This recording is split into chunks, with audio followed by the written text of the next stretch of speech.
There's been a slight change on the program. Dr. Philip Schwartz isn't here yet, so we're going to go ahead with Matt Laird's presentation on the archaeology at Lumpkin's jail site. So please have a seat. As Dr. Laird gets set up with his presentation, we want to remind you that if you have questions, write them down so that you won't forget. This is our opportunity to learn exactly what was uncovered, discovered at the Lumpkin's jail site, and what the significance of some of those artifacts are. He's going to review the archaeological process for us, so we'll get a sense of what's involved from the beginning to the end in doing excavation work, which is just actually a part of the process. So, how's it going for everybody? Good. Yeah? Good. And then David's going to share a map with us so that we can see it during the lunch break about the map that Martha suggested that we put up for us.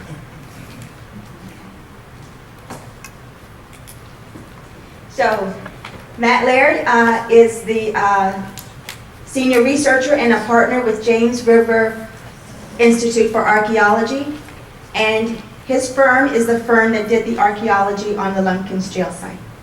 So he's the man with all the answers to all your questions. Thanks very much, Kim. I appreciate your inviting me here today rather than to the marathon, which I saw. I was not so interested. Whenever I pass through Shockoe Bottom, I think of Anthony Burns. For 4 sweltering months in the summer of 1854, he lived a nightmare in Robert Lumpkin's slave jail. Located right near the spot in the city's low-lying Shockoe Bottom neighborhood, Lumpkin's was among the largest and most notorious hubs of the city's interstate slave trade in the years before the Civil War. Conditions here were dismal under normal circumstances, but Burns's treatment in particular reflected his reviled status as a runaway in the slaveholding South. A few months before, he had escaped from his Virginia master and fled to Boston, only to be recaptured and tried under the fugitive slave law. Burns was forcefully returned to Richmond and held at Lumpkin's jail until his ultimate fate could be determined. Eventually, he was freed by abolitionists. He became a pastor and moved to Canada, where he died at the young age of 28. A detailed account of his ordeal that was published soon after his release offers a damning portrayal of Lumpkin's jail, a place that, unfortunately, was all too typical of such businesses in Richmond and elsewhere throughout the South. The place of his confinement, Burns's biographer described, was a room only 6 or 8 feet square in the upper story of the jail, which was accessible only through a trapdoor. He was allowed neither bed nor air. A rude bench fastened against the wall and a single coarse blanket were the only means of repose. After entering his cell, the handcuffs were not removed, but in addition, fetters were placed upon his feet. In this manacled condition, he was kept during the greater part of his confinement. The torture which he suffered in consequence was excruciating. The fetters also prevented him from removing his clothing by day or night, and no one came to help him. The indecency resulting from such a condition is too revolting for description or even thought.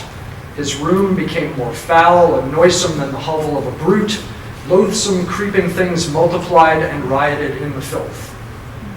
Now at first Burns was paraded daily before curious visitors. But this sort of humiliation was all too commonly endured by his fellow inmates, those African-American men, women, and children whom Lumpkin had purchased from farms and plantations across Virginia to resell to labor-hungry planters from the lower South. Despite his own deplorable living conditions, Burns was aghast at how these enslaved people were treated at the jail. He recalled how, in his words, one day his attention was attracted by a noise in the room beneath him. There was a sound as of a woman entreating and sobbing, and of a man addressing to her commands mingled with oaths. Looking down through a crevice in the floor, Burns beheld a slave woman stark naked in the presence of 2 men. One of them was an overseer, and the other a person who had come to purchase a slave. The overseer had compelled the woman to disrobe in order that the purchaser might see for himself whether she was well-formed and sound in body. Burns was horror-stricken. All his previous experience had not made him aware of such an outrage. This, however, was not an exceptional case. He found it was the ordinary custom in Lumpkin's jail thus to expose the naked person of the slave, both male and female, to the inspection of the purchaser. The fall of the Confederate capital to Union forces in April 1865, as we've just heard this morning, brought a sudden end to Lumpkin's slave trading business, and he died the following year. Given the misery that had characterized the site, the subsequent history of the jail was truly remarkable. After his death, Lumpkin's estate passed to his widow Mary. Mary Lumpkin was an African-American woman who had formerly been his slave. And the couple had several children together. In fact, before the Civil War, Lumpkin had sent 2 of his biracial daughters away to school in Philadelphia. He knew that in Pennsylvania, where slavery was illegal, the girls would be protected from being sold to pay his debts if he happened to run into financial difficulties. Now, in 1867, the widowed Mary Lumpkin happened to meet Reverend Nathaniel Culver, a Baptist minister from Chicago who had recently arrived in Richmond to establish a religious school for freed slaves. He and Mary agreed that he would lease the former slave jail property for the use of the school. Culver moved into Lumpkin's house and taught classes in the former jail building, which still had bars on the windows and an iron ring set in the floor which had been used for securing slaves while they were whipped. The irony of this transformation from a place of confinement and despair to one of hope and progress was not lost on those familiar with its recent history.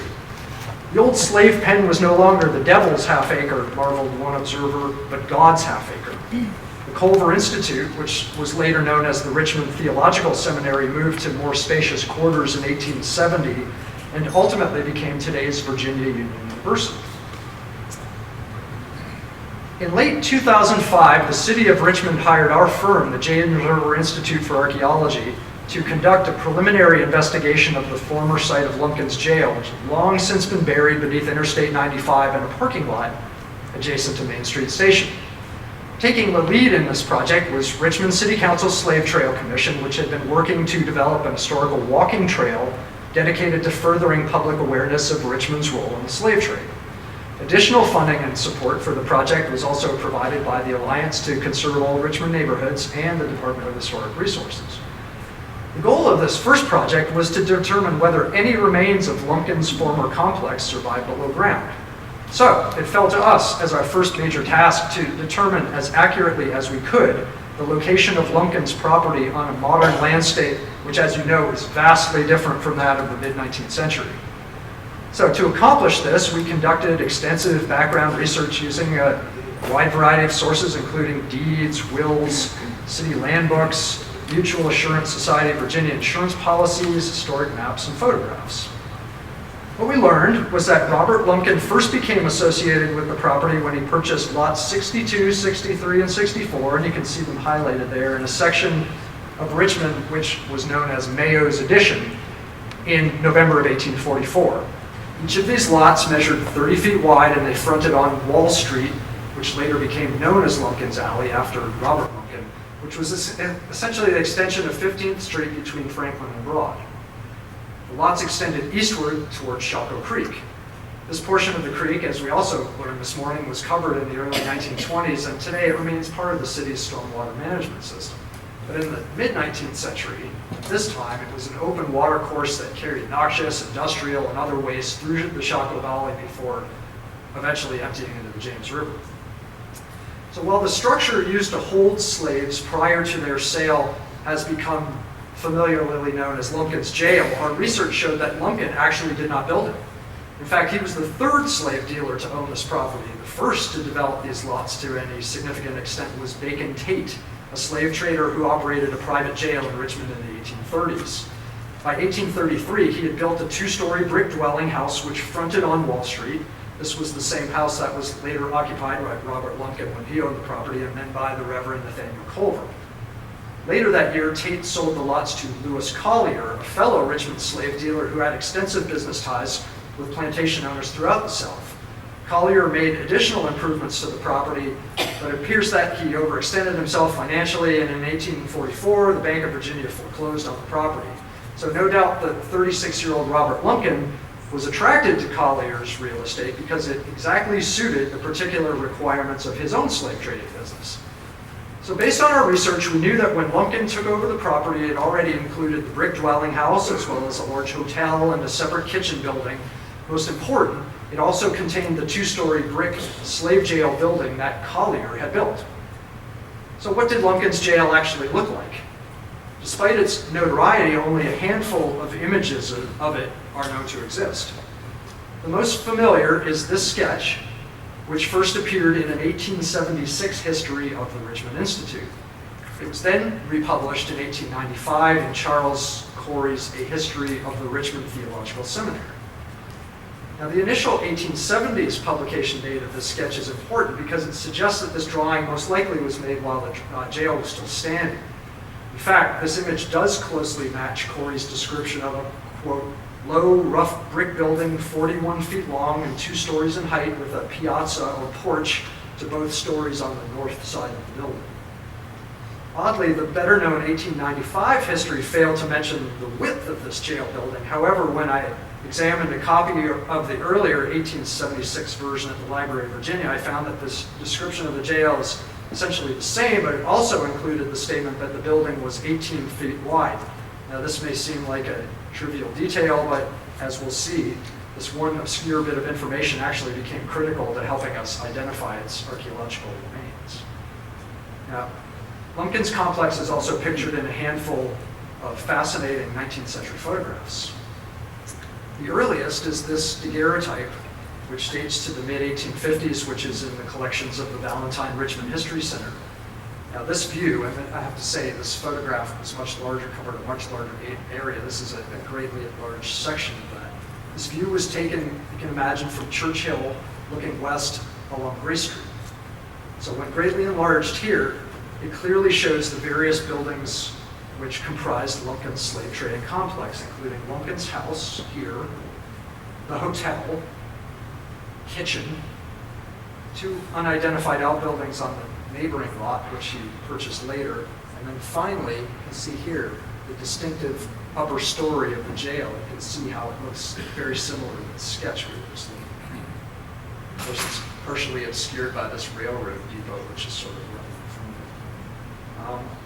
So again, an even greater enlargement here of the jail. You can make out the windows in the attic story where Anthony Burns was held, and the 2-story wooden porch on that front or north side of the building, which faced Broad Street again, that feature that was shown on the sketch.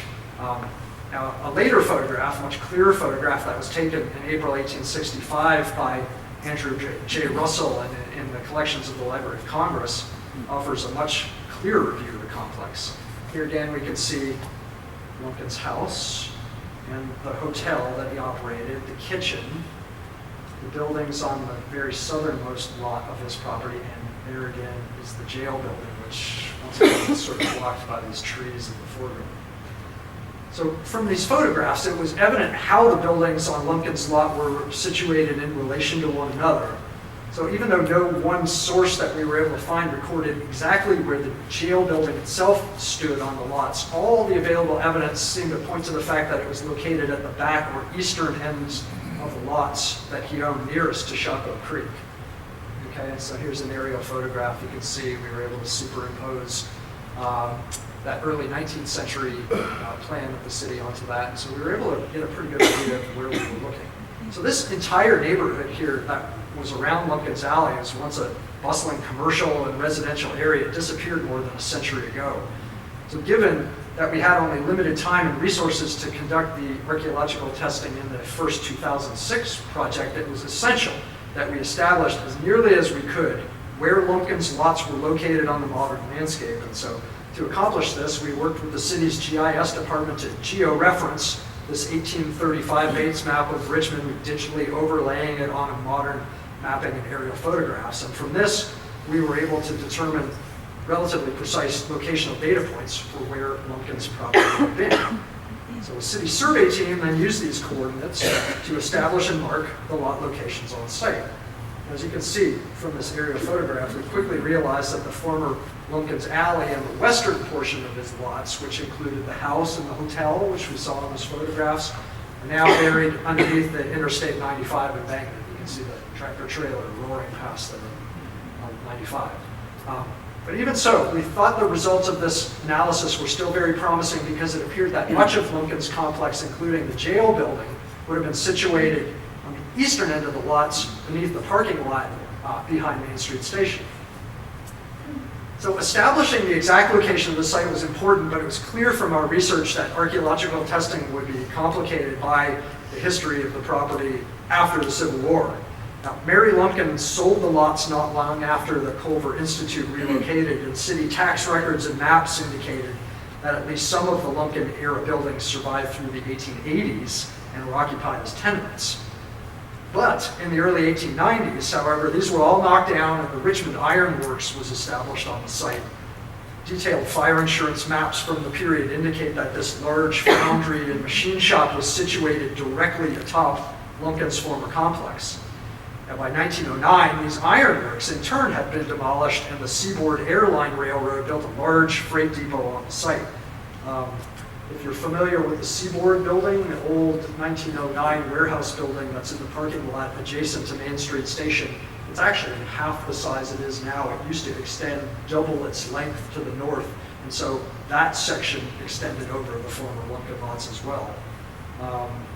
So by 1909, these ironworks were gone, the Seaboard Airline Railroad built a large freight depot on the site, and then those were later removed, I believe, in the 1960s. Then, beginning in the late 1950s, construction started on what is now Interstate 95, the former Richmond and Petersburg Turnpike, and so that obscured the western portion of the former lots beneath that elevated roadway. So once we felt confident that we had determined the location of the Lumpkin lots, we began the first phase of our archaeological investigation in April of 2006. This testing at that time consisted of the mechanical excavation of 3 large test trenches throughout the area. And at depths ranging between 7 feet and 11 feet below the current grade, we encountered a number of features which appeared to be associated with the Lumpkin's complex located beneath the remains of the iron foundry. These included a small intact section of cobble paving, which we suspected might represent the courtyard of Lumpkin's complex, which had been described in contemporary accounts. And the soil layers associated with these features yielded many domestic artifacts, including a wide variety of ceramics, and bottle, and table glass, and other materials that clearly dated to the mid-19th century. Architectural materials also included handmade brick and mortar fragments, cut nails, window glass, and numerous slate roofing tiles, all of which appear to be contemporary of the Lumpkin period. So, based on our findings in this preliminary investigation, we recommended that the Lumpkin's jail site appear to include intact features and artifact deposits associated with the period during which the slave trading complex was in operation, roughly from 1835 through 1865, and that they were buried beneath multiple feet of fill.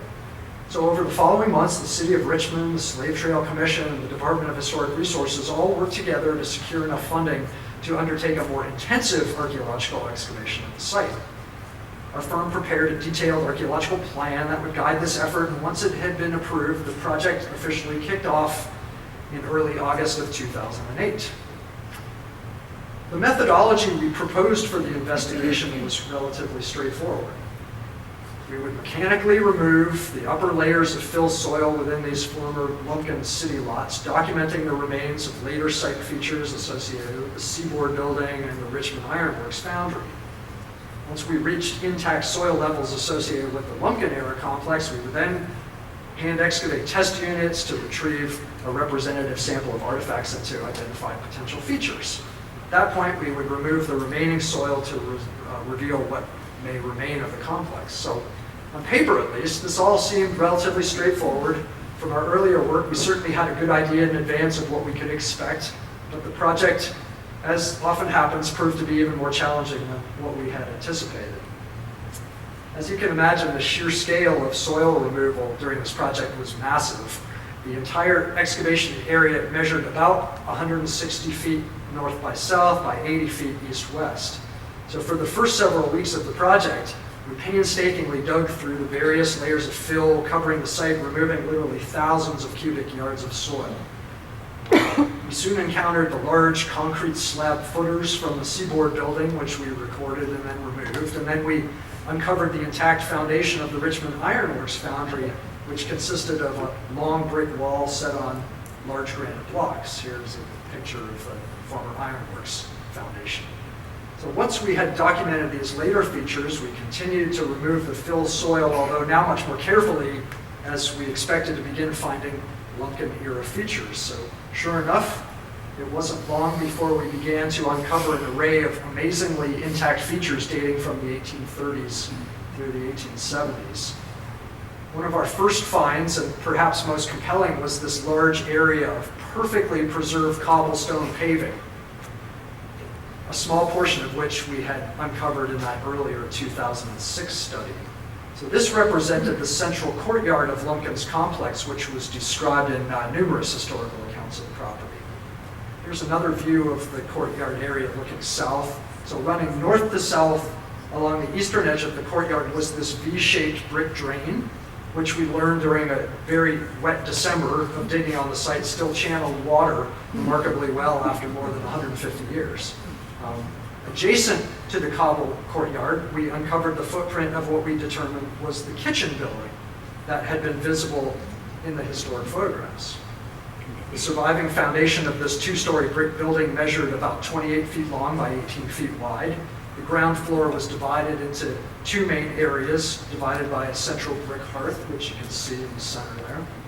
Since we knew that we wouldn't have access to Lumpkin's house and the hotel, which were buried under the interstate, we were excited to have identified this building.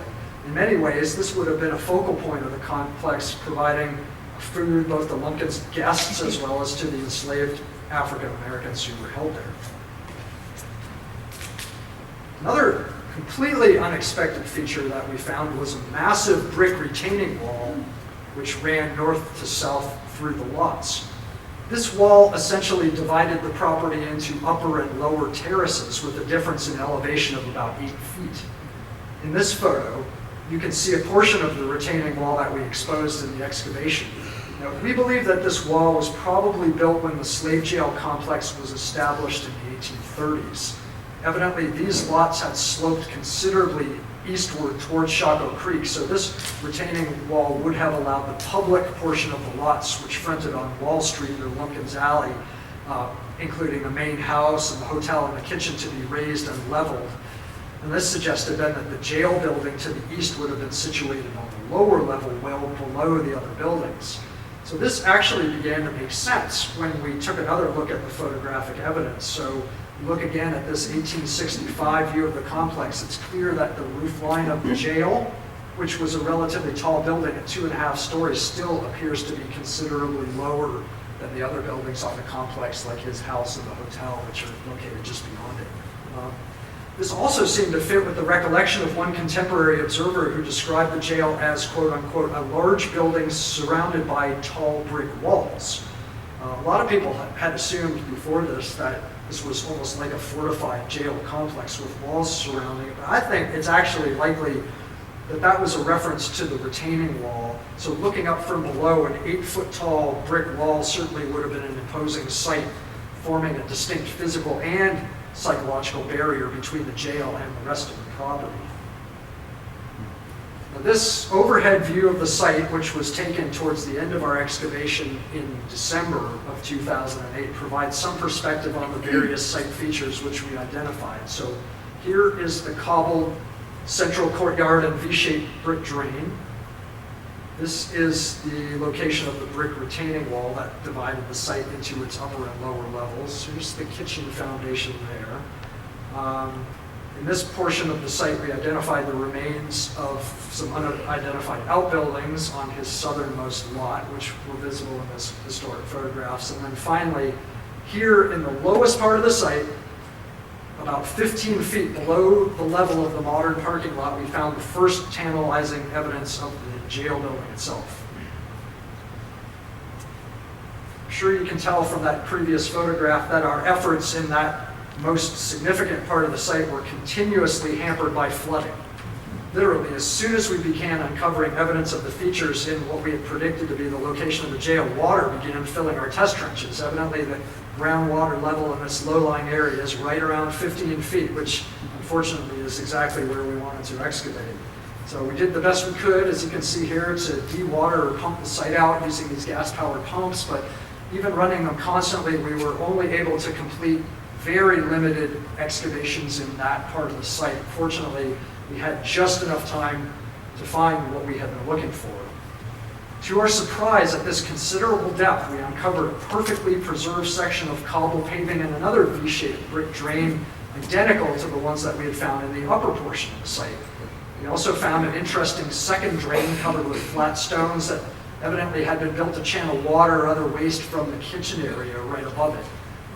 Most significantly, however, we found 2 parallel building foundation trenches lined with granite that were exactly 18 feet apart.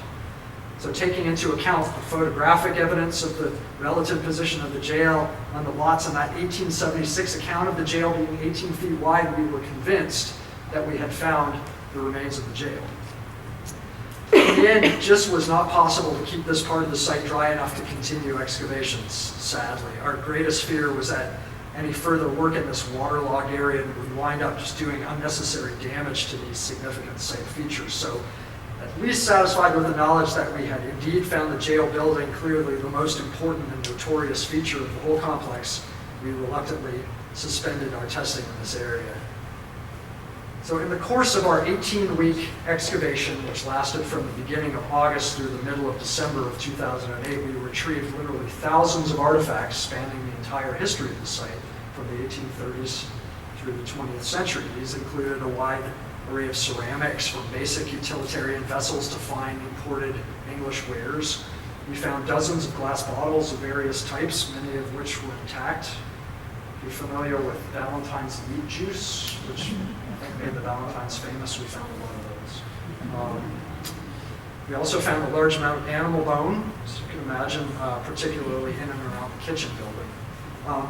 Other significant artifacts types hint at the various activities and even the health of the site's many occupants over the years. These included items like clay tobacco pipes, items we think could possibly have been related to the site's subsequent use as a school, like large imported stoneware ink bottles, ink wells, slate and graphite pencils, and also many pharmaceutical bottles, many of which contain patent medicines used to treat respiratory illnesses like tuberculosis, which I'm sure were rife in Richmond during that period.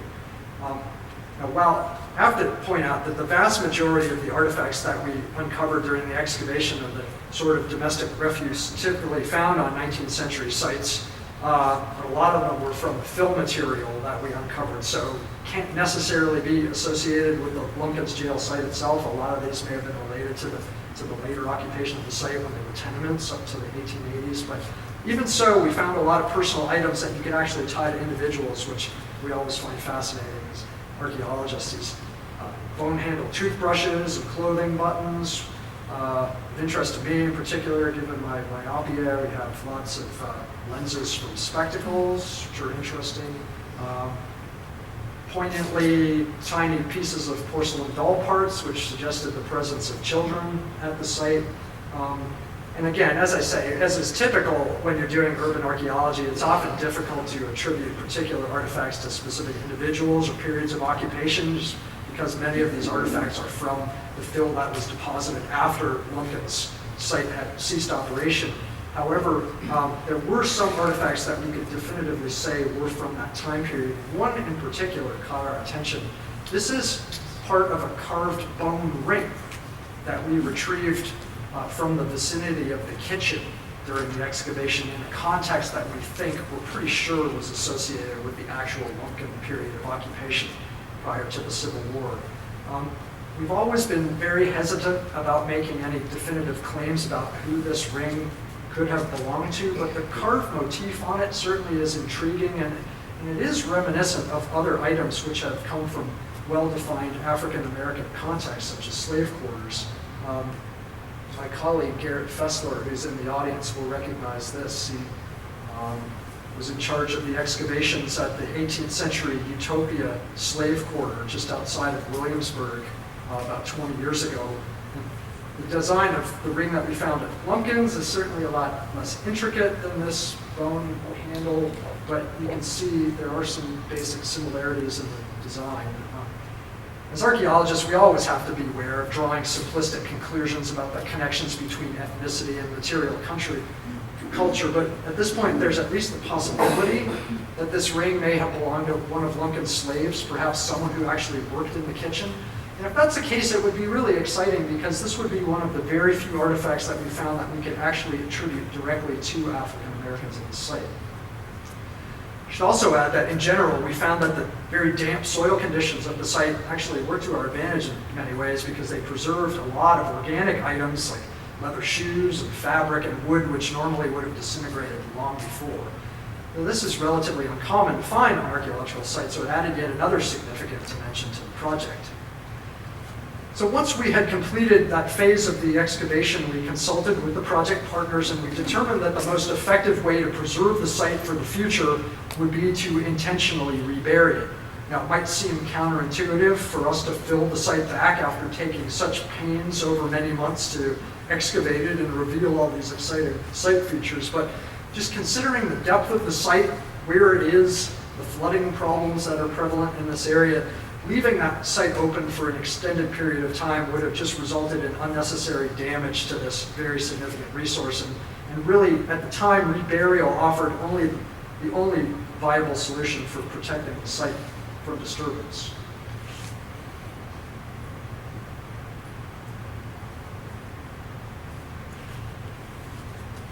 So just like the excavation, the reburial process itself was a very careful, multi-step process. First, we stabilized the most sensitive site features with sandbags and filled a number of smaller test units by hand, and trenches by hand with soil. And then as you can see in this photograph, we then covered the entire excavation area with a woven geotextile fabric.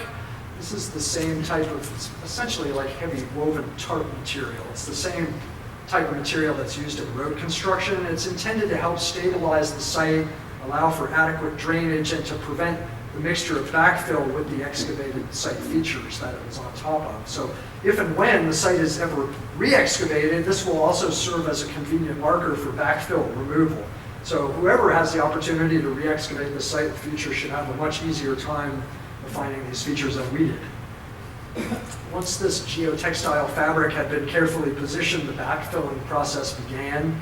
An initial lift of about 4 or 5 feet of the backfill that we had stockpiled was brought in by machine and deposited across the entire excavation area.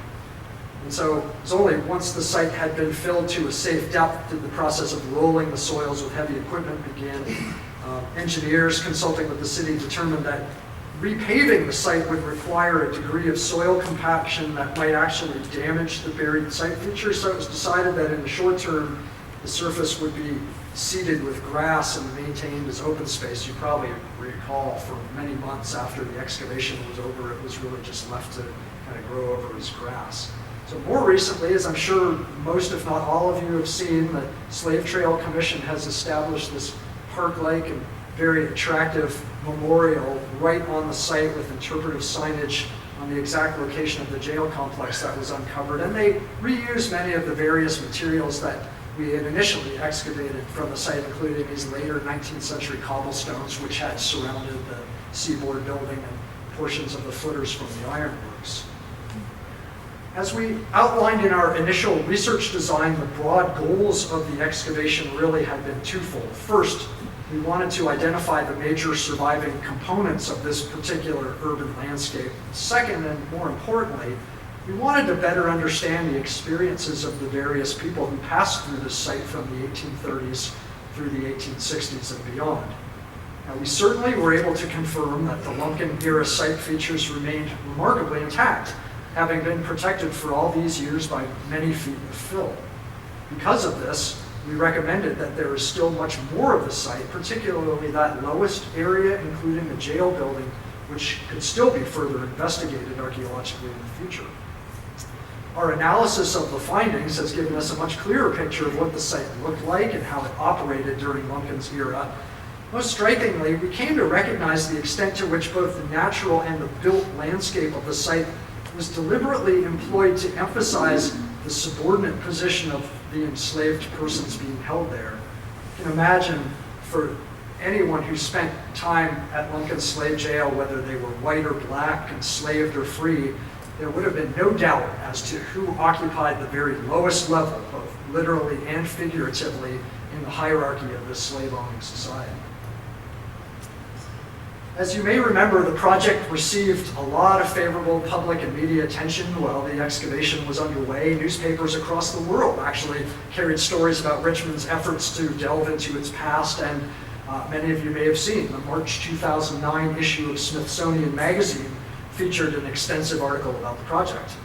On a personal level, I know that my colleagues and I were genuinely thrilled to have the opportunity to share the results of the investigation with a large number of visitors to the site.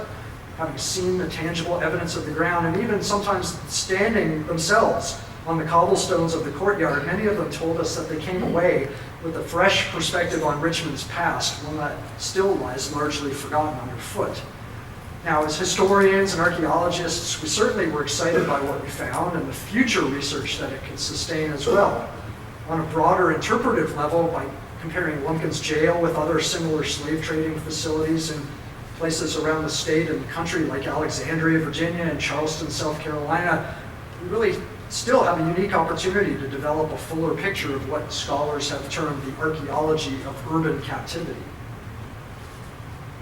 It's also been apparent to us since the beginning that this project represents far more to people than simply a technical investigation with exposed brick foundations and boxes of artifacts. Clearly, there are many ways to interpret and experience this site that have nothing whatsoever to do with science or scholarship. We believe, of course, that there's much for us to learn from this site from an archaeological perspective. Nonetheless, I think it's important for us to realize as we go forward the fact that this is only one lens through which the complex story of this site can be viewed. So although the site itself has been and remains reburied, it's clear now that the memory of what happened here more than a century and a half ago will not be. This project has certainly told us a great deal about the history of this particular piece of ground. Even more important, I think, it's helped in some way to sustain the ongoing dialogue about the past, present, and future of relations within our multicultural society. So hopefully that ultimately will be the most enduring legacy of the Devil's Half Acre. Now, before I wrap up, I just want to let you know that our technical report on this investigation, which we completed in 2010, is available for download if you're interested in reading it on the website of the Department of Historic Resources. And so I've put the URL up here so that you can take that down if you're interested. It's a 2-volume set. The first volume you'd probably be most interested in. It's the historic background of the site and the results of our archaeological testing. And then there's a very large volume 2, which lists all our artifact findings. It's about 300 plus pages of that. So if you're very interested, then you can download volume 2. But start with volume 1. So thanks very much for inviting me here today, and I'd be happy to welcome any questions that you had about our work at Lumpkin's.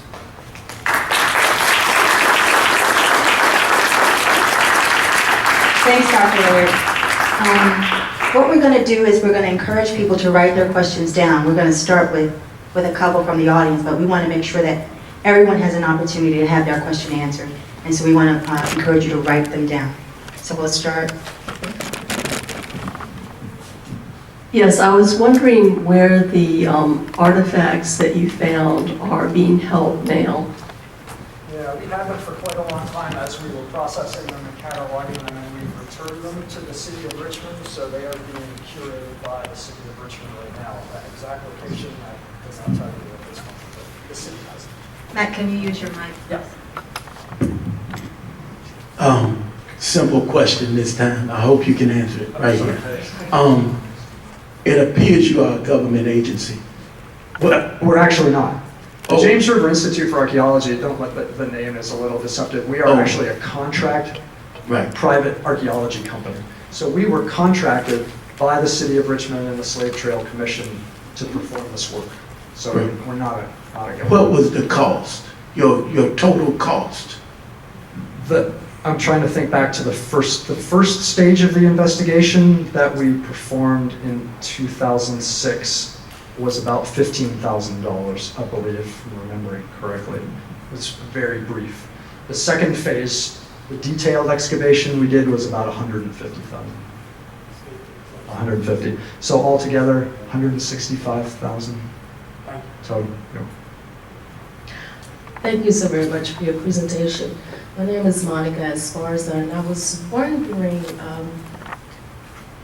is it possible that the number of artifacts that you found, of course, might also be influenced by the movement of ground per the underground creek that's there? Because I know that, for example, you may be able to confirm this, I'm not sure, but there used to be a city dump in the area as well? I'm not sure about the exact area of Lumpkin's jail being used as a dump, although certainly everyone who had property that backed up on Shockoe Creek probably would have been using that as a dumping ground. The closer you got to the creek, I think the more it became sort of waste ground that wasn't used because it was very low-lying, it was very prone to flooding while the creek was still exposed. In fact, it's fascinating, we really have very few of records that pertain to Lumpkin's slave trading business. There's only one very small business volume that survives at the Valentine, Richmond History Center, and it's only got a couple of pages. He actually claimed right after the war that all his business records were lost in a flash flood of Shockoe Creek. So whether that happened or not, who knows, but it just goes to show that it was not uncommon for it to flood. So it probably was used as waste ground. In terms of artifacts kind of making their way in terms of like flood action onto the site, I think probably not. This site is interesting because and it's very hard to imagine now, if you stand in that parking lot, the level of the ground you're on at that today is at least 10 to 15 feet higher than it would have been in Lumpkin's time. And so there was a lot of fill material that was brought in afterwards. Essentially, because it's such a low-lying area, anytime they knocked down a building to build new, they would always knock it down and then bring more fill dirt in just to raise it up and build it. So we had all these subsequent huge deposits of fill, especially before the Richmond Iron Works building was built. It looks like they brought in just cart and cartloads of fill soil to raise it up, probably to solve that flooding problem mainly, because you can't have these big factories that are constantly being flooded. So I think it's unlikely that there, especially after the Lumpkin's jail complex was gone and they had filled it in and had rebuilt all these buildings, that there was much that was coming in from flooding, but a lot of material was being brought in from, and we're not sure where were they getting this fill material from, maybe other construction sites around, it's hard to know. So a lot of what was in the fill that we were collecting, we're not even sure. Some of it we know was probably from the site while it was occupied, some could have been brought in from elsewhere, but probably not so much flooding. We didn't see much evidence of like flood. Usually you're able to tell if materials and soils have been deposited because of flooding. This all seemed intentional through construction. So I hope that answers. Yes, sir. Well, we have a question. Oh, sorry. Greetings. I apologize for being late, but the part of the presentation I saw was very informative and I learned quite a bit. But I would like to ask you a question which may be under your purview as an archaeologist in regard to the other areas or the other sites, slave trading houses, whatever. There's been much discussion about the actual locations and the extent of it. Can you give me your best, I guess, guesstimate in regard to how far you think these remnants or whatever historical artifacts may be spread throughout that entire area based on what you found at Lumpkin's? Would you, if the actual locations of the slave trading markets, if you will, were defined, would we be seeing the same type of items there, or will we ever know?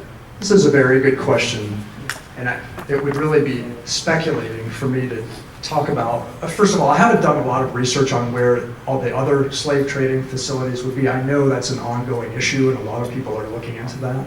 I would say two things.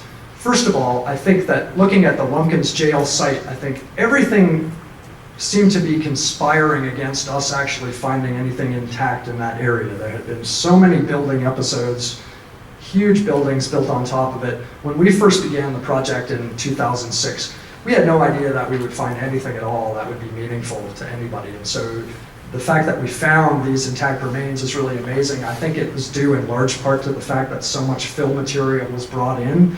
Now, I'm familiar, very familiar with the Lumpkin site itself. Now, what the topography and the different construction episodes and that sort of thing would have been elsewhere, obviously I know everyone's concerned today with the footprint of the ballpark in that area. I just can't speak to that because I haven't done the research on that, but I would point out that right about the same time that we were doing our 2008 full-scale excavation at Lumpkin, so a colleague of ours, a fellow contract archaeologist named Lyle Browning, you may have seen articles in the Times-Dispatch at the time, was also working on an archaeological site not too far from where we were, about at the corner of 18th and Broad, where the McDonald's is. He was doing an excavation there in advance of the construction of some HUD housing, I believe. And he found some really amazing remains at that location that were even earlier than the Lumpkin's jail complex, probably going back to the 18th century, you know, the real beginnings of the development of that part of the city. And where he was at that location, he was only having to dig down about 2 or 3 feet to get, and he found cellar remains and that sort of thing. So I think it's fair to say that there's probably a lot of diversity in terms of, I mean, that whole area is fairly level now, but we know from historic maps and photographs that it did not look that way at the time. So we might have pockets of areas like Lumpkin's jail where it's very, very deep, and we might have other areas throughout Shockoe Bottom where the archaeological remains are relatively shallow. So it's going to take a lot more study, obviously, and actual testing to determine that. But I would say, you know, the potential, there's obviously good potential for finding remains of all sorts of different archaeological resources through that area. And I think we've demonstrated that if they can survive in the Lumpkin's jail area, where it had a lot working against it, then, you know, that's pretty good likelihood that there are others as well. I have a question here. Do you think that a state-of-the-art museum would be a good way to preserve this land? I suppose they're talking about Lumpkin's site. Yeah. Do you think it would bring in revenue to the city? Could a museum include an excavation site? Yeah, definitely. There's a lot of questions. I can't speak to whether it would bring in a lot of revenue. I know there are a lot of people who support the creation of an African American or slavery heritage site on the site. Whether it's a good location for it or not, I can't really speak to that. I think there certainly have been suggestions raised that the archaeological site could be reopened and the structure built on top of it. I imagine that's possible. They've done it in other areas. I know they've done something similar in Philadelphia and other countries as well.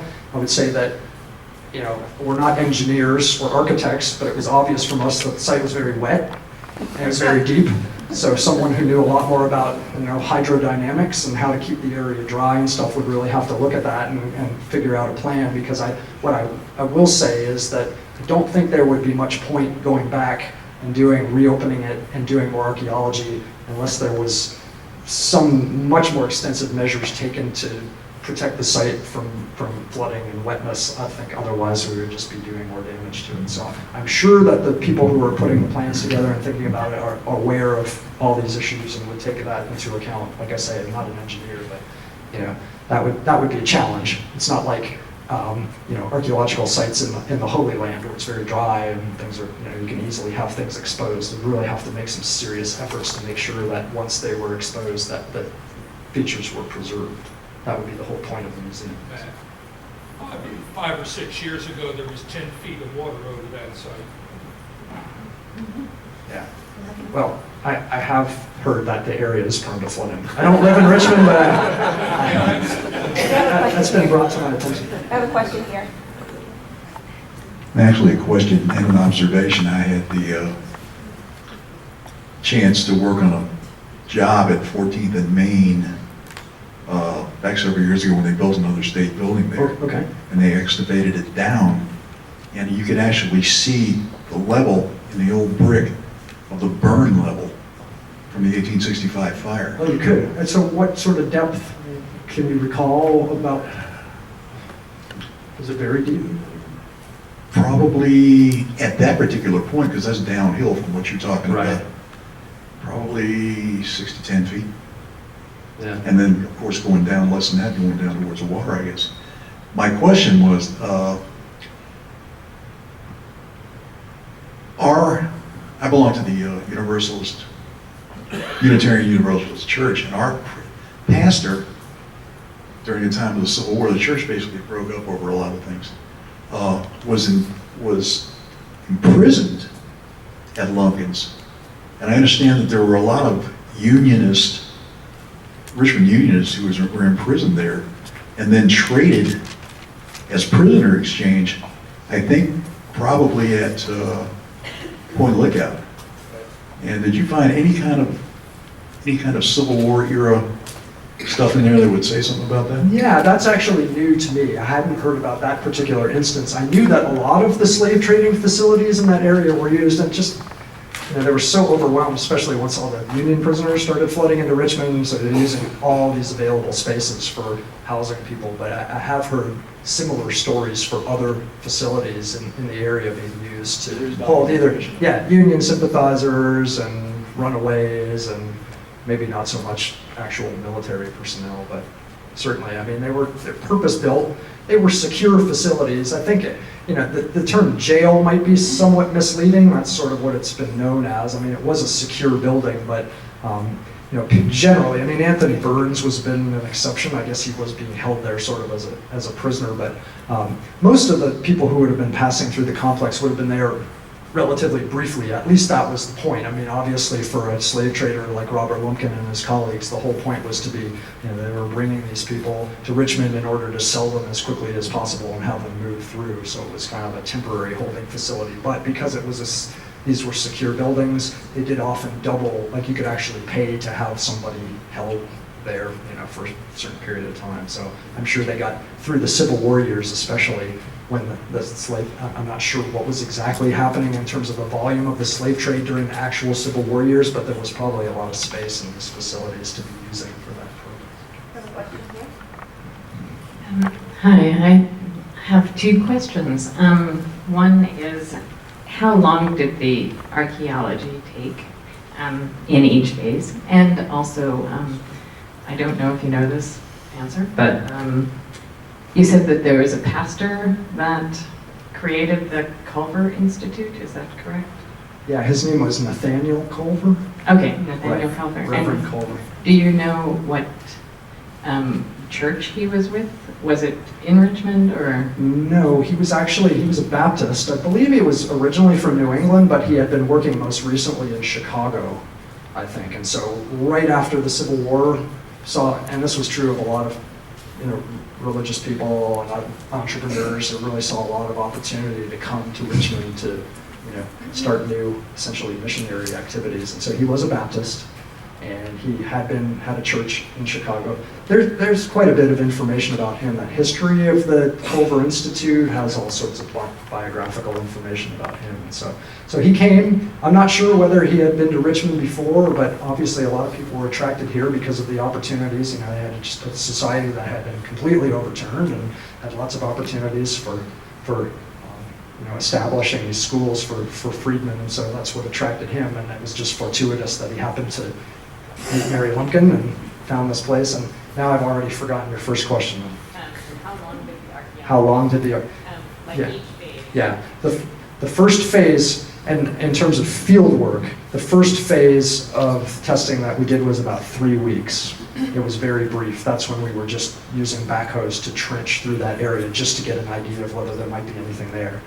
We'd been working for several months before that on all that background research. Before we could start moving any ground, we really had to know exactly where to look, just because it's so time consuming to remove that much dirt. We had to be fairly certain we were looking in the right place. So probably began in the fall of 2005. In the spring of 2006, we were out in the field initially for about 3 weeks.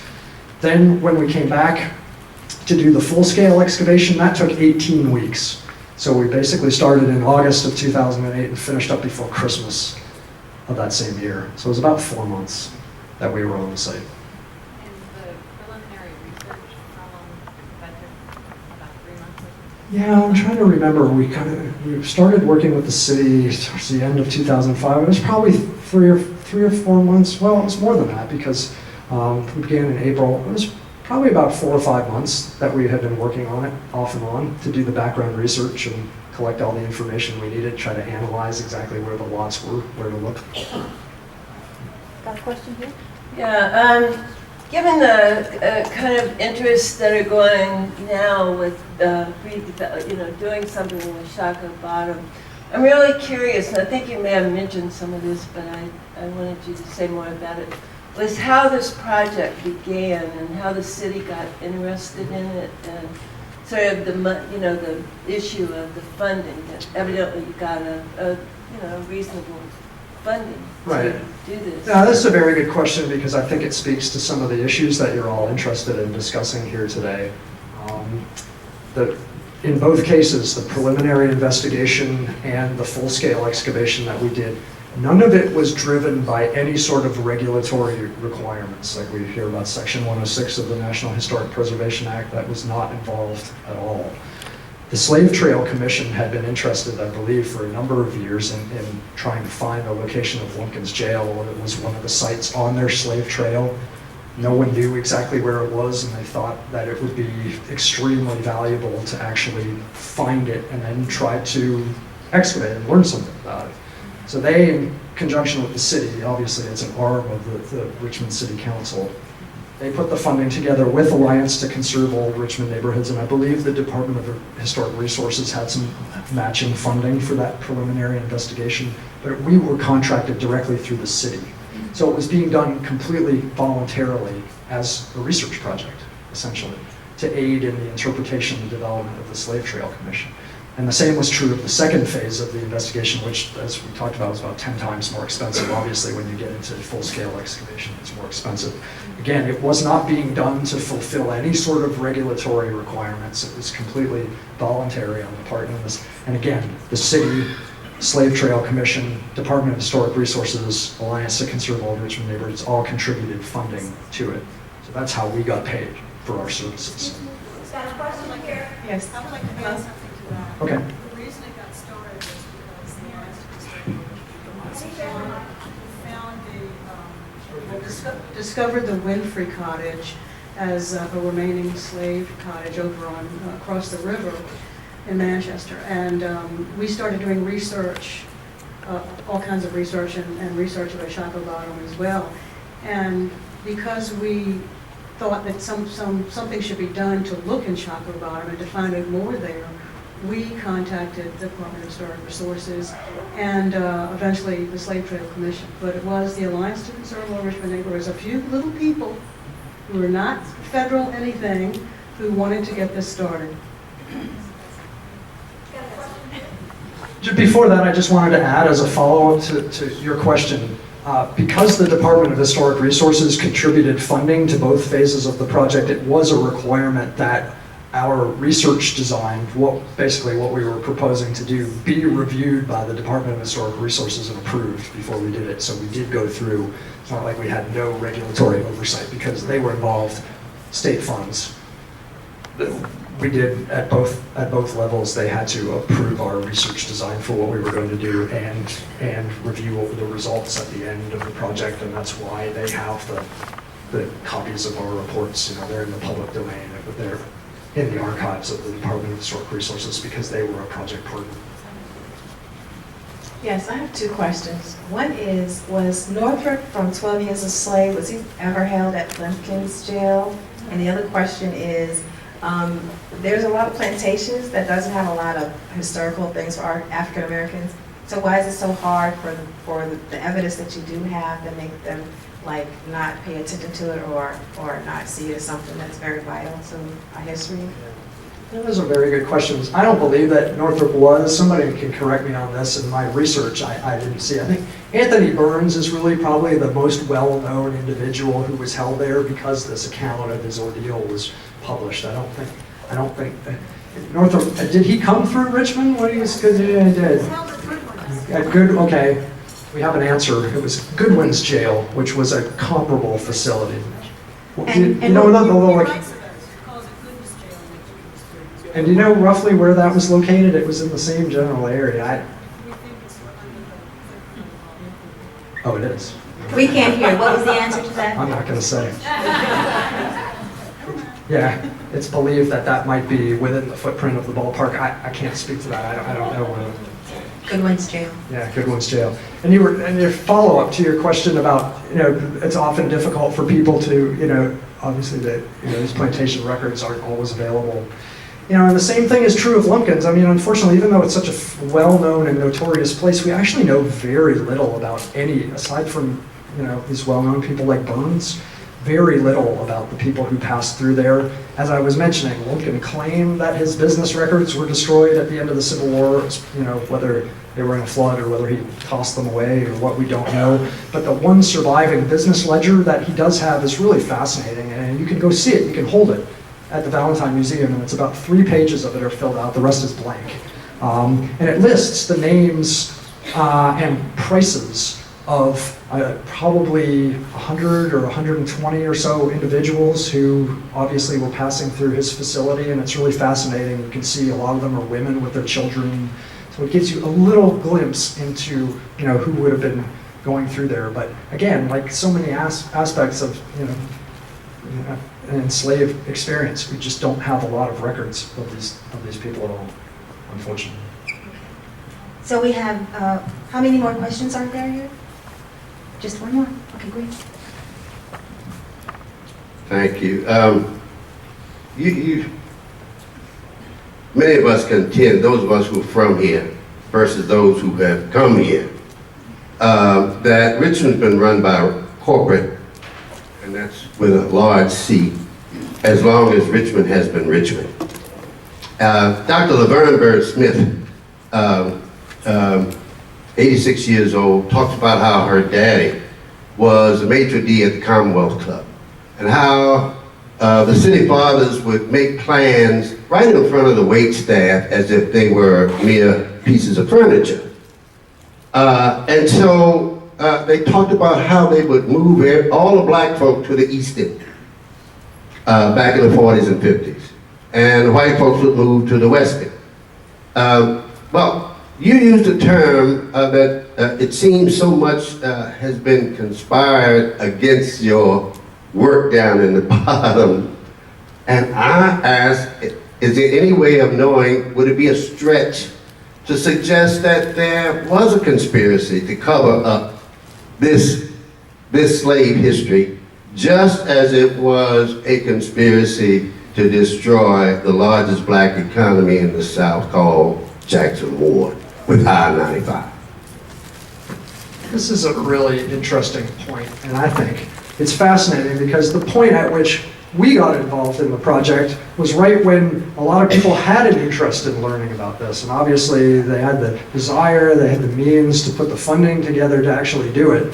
But so many people that we talked to who came to the site while we were working there said that, we grew up in Richmond, we never heard of Lumpkin's Jail. We didn't know anything about the history of what went on, in the antebellum period in this area. And so, I think there's a point. I don't know if I would call it a conspiracy, but I think there was definitely a reluctance or a forgetting or a desire of the white community in Richmond not to acknowledge this history. It was an embarrassing and painful aspect of the city's history to all the members of the community. And so I think that after the Civil War, it was fascinating because that area did become very industrial, and so I'm sure there were a lot of people who could remember where the Lumpkins and all the other slave jails were, and in fact you see this in accounts. They say, well, where the ironworks is, that used to be Lumpkin's Jail. So the memory of it persisted for a long time, but I think maybe by the 1950s, when people are building interstates through the center of the city, there's probably some element of just not knowing the history, and then another element of maybe not finding it important enough to prevent, what was perceived to be as progress and development, and that's all in the past. But you're right, that's what's so fascinating about a project like this. It really brings it all to light. I don't think anybody can say any longer that the history there is forgotten. A lot of people may still not know about it, but there's definitely a lot of people who are working to try to bring this to light and to try to make it known. So I don't think it's going to be buried, anymore. At least not Lumpkins. Right? No. Great.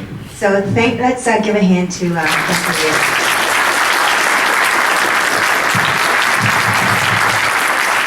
Okay, so we're going to break for lunch. We're going to actually come back at about 1:15, so you can have your lunch as we're going through the next presentation. Remember, if you need a lunch ticket, they will be out there selling them for you for $10. We've got turkey sandwiches and turkey and veggie options and roast beef. And then your drinks are here on the house. So, is it empty? Yeah, feel free to get your lunch and come on in and meet up.